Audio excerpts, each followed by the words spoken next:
In today's video, I'm going to teach you how to cancel your Grammarly Premium subscription in just 5 minutes. Whether you've decided that you've outgrown Grammarly or simply don't need the premium features anymore, this guide will walk you through the process step by step.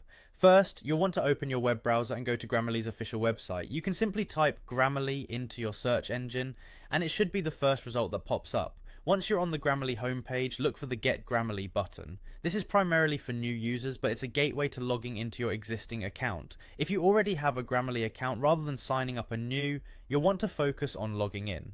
There are a couple of ways to do this. You can either click on I have an account, or simply go to Login. Choose whichever option suits you best. When you're ready, enter your email address that's associated with your Grammarly account. After inputting your email, click on Continue.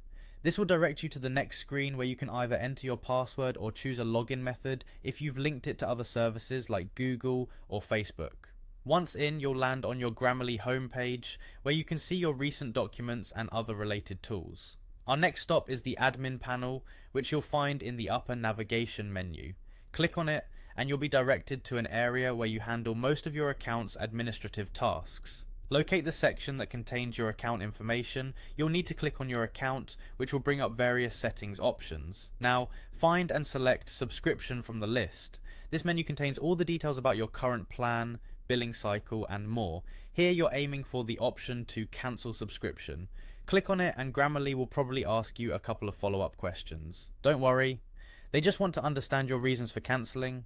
You might see questions such as your satisfaction with the service or how it served your needs. Remember to confirm your cancellation to ensure it processes completely. Once you've done that, you should receive a confirmation email from Grammarly stating that your subscription has been successfully cancelled. It's important to keep this email for your records just in case there are any billing disputes later on. And there you have it. Within just a few minutes, you've successfully cancelled your Grammarly Premium subscription.